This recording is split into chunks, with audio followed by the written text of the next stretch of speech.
आदाब नमस्कार, मैं शाहिद उमर। स्वागत है आप सभी का सियासत टीवी के साउथ इंडिया एक्सप्रेस में। आइए देखते हैं मुख्य समाचार। एसआईआर प्रोसेस पर बीआरएस के कार्यकारी अध्यक्ष केटी रामाराव ने कहा कि एसआईआर को लेकर कई तरह के शक और अटकलें हैं और इस पर आखिरकार साफ साफ जानकारी देनी होगी। चुनाव आयोग को पारदर्शी तरीके से काम कराना होगा क्योंकि सुप्रीम कोर्ट ने भी इसमें दखल दिया है और इस पर चर्चा की है। मुझे उम्मीद है कि तेलंगाना में जो कुछ भी होगा वह पारदर्शी और सही तरीके से होगा। मैंने वही उसी बारे में विस्तार में कहा कि एसआईआर को लेकर काफी शंकाएं हैं, काफी अनुमान है और इसका अल्टीमेट क्लैरिफिकेशन देना होगा, ट्रांसपेरेंटली काम करना होगा इलेक्शन कमीशन ऑफ इंडिया को, क्योंकि सुप्रीम कोर्ट भी इंटरवीन हुई है और काफी सारा चर्चा भी हुआ देश में। तो उम्मीद है कि तेलंगाना में जो होगा ट्रांसपेरेंटली होगा और ढंग से होगा। एक अंतिम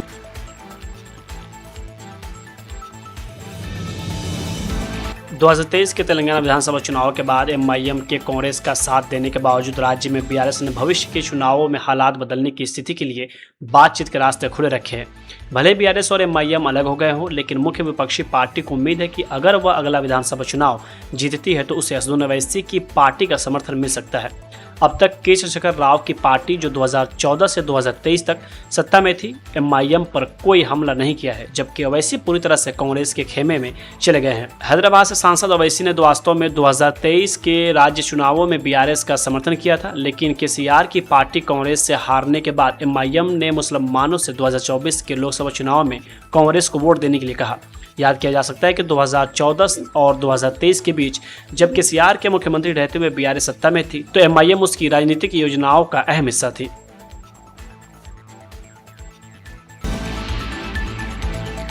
तेलंगाना के 3 दिन के दौरे पर रहे बीजेपी के राष्ट्रीय अध्यक्ष नितिन नवीन पर तेलंगाना के मुख्यमंत्री रेवंत रेड्डी ने तंज कसा है। रेड्डी ने कहा कि मुझे असल में उनका नाम भी नहीं पता। उन्होंने बीजेपी अध्यक्ष के उस बयान पर भी पलटवार किया जिसमें उन्होंने 2028 विधानसभा चुनाव में बीजेपी की जीत का दावा किया था। रेड्डी ने कहा कि कांग्रेस अगले विधानसभा चुनाव में बीजेपी को कुचल देगी। हाल ही में तेलंगाना के अपने 3 दिन के दौरे से लौटे बीजेपी के राष्ट्रीय अध्यक्ष नितिन नवीन ने कहा था कि अगले चुनाव के बाद राज्य में बीजेपी की सरकार होगी। किसानों की एक सभा में बोलते हुए रेवंत रेड्डी ने नितिन नवीन के बयान पर प्रतिक्रिया दी। कहा कि बीजेपी को तेलंगाना में सिर उठाने नहीं दिया जाएगा। रेवंत रेड्डी ने कहा कि हाल ही में एक व्यक्ति यहां आया था, नवीन या जो भी नाम हो, मुझे उनका ठीक से नाम पता नहीं है, लेकिन वह यहां आकर कहते हैं अगली सरकार उनकी होगी। आपने पश्चिम बंगाल के बारे में भी यही कहा था। पश्चिम बंगाल में आपका 15 साल लगे, वहां ममता बनर्जी की वजह से शायद आपकी चाल कामयाब हो गई, लेकिन यहां हमारे सभी लोग तैयार हैं और वे आपको कुचल देंगे। तेलंगाना के मुख्यमंत्री रेवंत रेड्डी के बयान पर बीजेपी नेता शहजाद पुनेवाला ने कहा, रेवंत रेड्डी एक बार फिर दिखा रहे हैं कि वे मोहब्बत की दुकान नहीं बल्कि धमकी देने वाले भाई हैं। देखिए, रेवंत रेड्डी जो है वो फिर से बता रहे हैं कि कैसे वो मोहब्बत की दुकान नहीं धमकी के भाईजान हैं। जिस प्रकार की भाषा उन्होंने दुनिया की सबसे बड़ी लोकतांत्रिक पार्टी के अध्यक्ष नितिन नवीन जी के लिए इस्तेमाल की है, मखौल उड़ाया उन्होंने, और उसके बाद वो कहते हैं कि वो बीजेपी के लोगों को क्रश कर देंगे। ये वही व्यक्ति है जिनको हिटलर से प्रेरणा मिलती है, अभी उन्होंने बताया, इंदिरा गांधी जी से प्रेरणा मिलती है। जर्नलिस्ट हो, युवा हो, स्टूडेंट्स हो, उनको भी वो नंगा करके मारने की धमकी देते हैं। और ये तो केवल एक बात है। दूसरी बात उन्होंने कहा कि ये बंगाल नहीं है, हम ममता बनर्जी की तरफ वीक नहीं है। तो एक तरफ तो इंडिया अलायंस में ममता बनर्जी को बुलाते हैं और दूसरी तरफ ममता बनर्जी को ही अपमानित करते हैं। तो ये इंडिया अलायंस में भी कितनी एकता है, ये इसका प्रमाण है। राम मंदिर चढ़ावा चोरी मामले में एमआईएम प्रमुख असदुद्दीन ओवैसी के उस बयान पर राजनीतिक बयानबाजी तेज हो गई है जिसमें उन्होंने कहा था कि यदि ट्रस्ट में कोई मुस्लिम होता तो उसका एनकाउंटर कर दिया जाता। ओवैसी के इस बयान पर भाजपा सांसद सुजीत कुमार, भाजपा विधायक सुरेंद्र मैथानी और उत्तर प्रदेश सरकार में मंत्री संजय निषाद ने तीखी प्रतिक्रिया दी है। भाजपा सांसद सुजीत कुमार ने ओवैसी के बयान की आलोचना करते हुए कहा, इसमें हिंदू मुस्लिम कहां से आ गया, मुझे समझ नहीं आ रहा। मैं ओवैसी के बयान की कड़ी निंदा करता हूं। उनका बयान हास्यास्पद है। विधायक सुरेंद्र मैथानी ने कहा कि ओवैसी मुस्लिम वोटों की राजनीति कर रहे हैं। इसमें कोई संदेह नहीं है कि ओवैसी आज समाजवादी पार्टी और कांग्रेस की जो मुस्लिम तुष्टीकरण की राजनीति है उसके लिए मुस्लिम वोटों की राजनीति कर रहे हैं।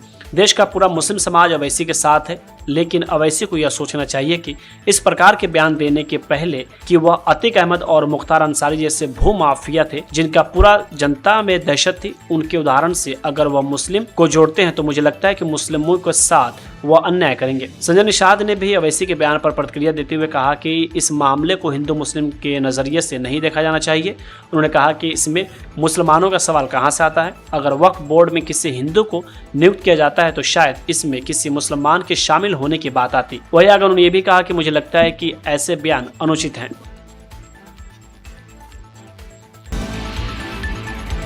हैदराबाद में वोटर लिस्ट के स्पेशल इंसेंटिव रिवीजन यानी SIR में ज़मीनी स्तर पर दिक्कतों का सामना करना पड़ रहा है। बूथ लेवल ऑफिसर्स यानी BLO को पता चला है कि उन्हें दिए गए बंडलों एन्यूमरेशन फॉर्म गायब है। शहर के कुछ इलाकों के लोगों का आरोप भी है कि BLO फॉर्म बांटने से मना कर रहे हैं और 24 जुलाई की डेडलाइन नज़दीक होने से लोगों की चिंता और बढ़ गई है। यह समस्या तब सामने आई जब BLOs ने वोटरों को एन्यूमरेशन फॉर्म बांटना शुरू किया। वह siyaasat.com से बात करते हुए एक BLO ने बताया कि उन्हें सौंपे गए एन्यूमरेशन फॉर्म के बंडल से कई फॉर्म गायब मिले हैं। वह इसके बाद से आसपास के लोगों में काफ़ी चिंता बढ़ गई है क्योंकि इसकी आखिरी तारीख 24 तक है। लोगों को अब इसको लेकर परेशानियों का सामना करना पड़ रहा है। वही लोग मांग कर रहे हैं कि इसमें कोई सावधानी बरती जाए और इसका सल्यूशन जल्द से जल्द निकाला जाए ताकि परेशानियों का सामना कर रहे लोगों को राहत मिले।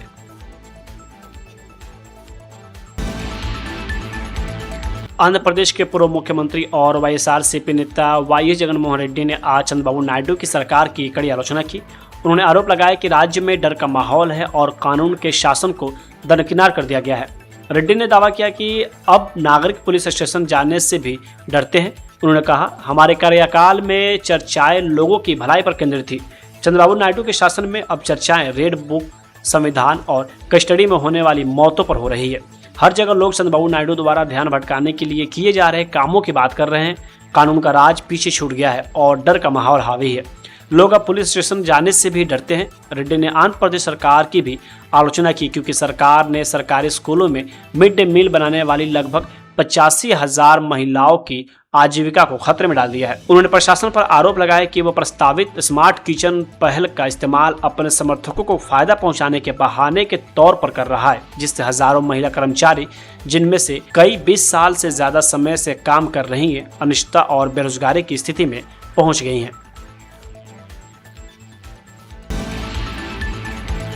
एक ग्लोबल कॉन्फ्रेंस में सिंधु जल संधि पर पाकिस्तान के दावों पर बीजेपी प्रवक्ता शेख बाजी ने कहा कि पाकिस्तान ने सिंधु नदी को लेकर पूरी दुनिया को चेतावनी दी है।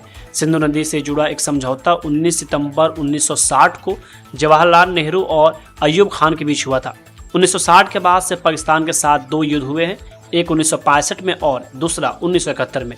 इन संघर्षों के दौरान भी सिंधु जल संधि बरकरार रही।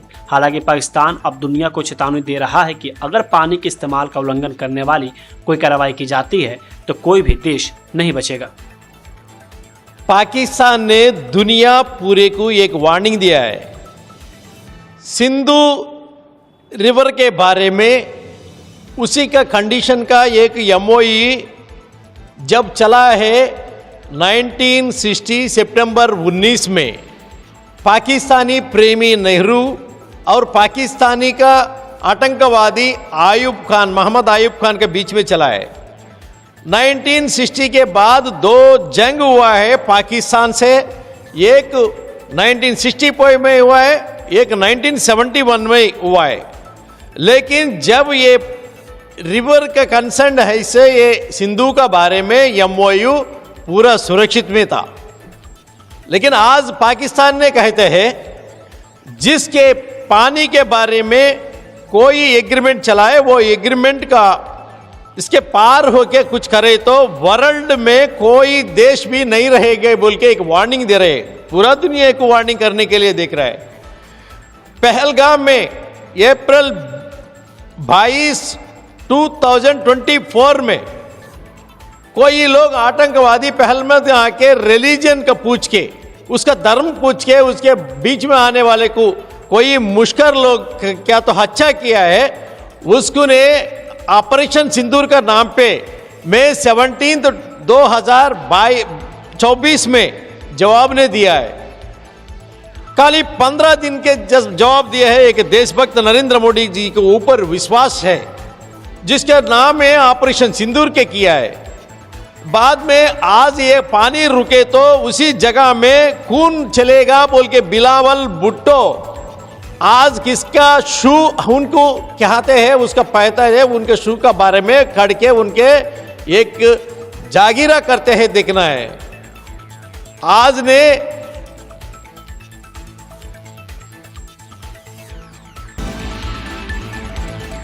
कांग्रेस सांसद शशि थरूर ने जेल में बंद उमर खालिद पर प्रतिक्रिया देते हुए केंद्र सरकार और न्यायिक प्रक्रिया पर गंभीर सवाल खड़े किए हैं।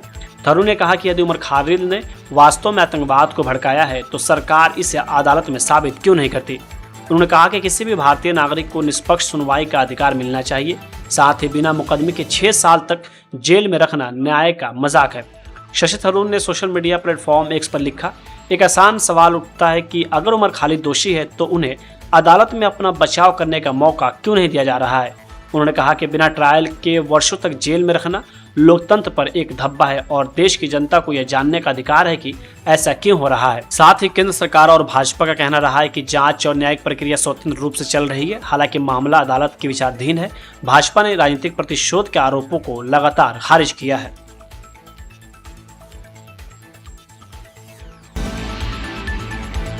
तमिलनाडु के मंत्री पी निर्मल कुमार ने आज कहा है कि हम पिछले 40 दिनों से लगातार कह रहे हैं कि डीएमके स्टालिन और उनकी टीम हमारे विधायकों को तोड़ने की कोशिश कर रही है। कुछ दिन पहले डीएमके के सदस्यों ने हमारे एक विधायक को धमकी दी थी।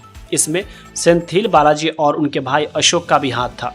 उनके समर्थक से उन्होंने कथित तौर पर हमारे एक विधायक को लगभग 35 करोड़ रुपए की पेशकश की और कहा कि जब स्पीकर के खिलाफ अविश्वास प्रस्ताव लाया जाए तो वह टीवीके के खिलाफ वोट करे। यही उनकी मांग थी। जब उन्होंने मना किया तो डीएमके के सदस्यों ने कथित तौर पर उन्हें गंभीर धमकी दी। उन्होंने सभी सबूतों के साथ शिकायत दर्ज कराई है। इसके आधार पर पुलिस ने 3 लोगों को गिरफ्तार भी किया है। ये तीनों सेंथिल बालाजी के करीबी सहयोगी हैं।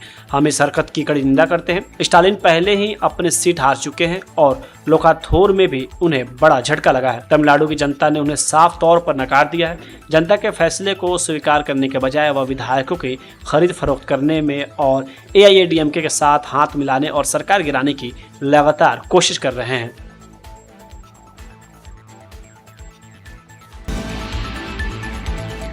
साउथ इंडिया एक्सप्रेस यही होता है समाप्त। मुझे दे अब इजाजत। बाकी खबरों के लिए बने रहें सियासत टीवी के साथ।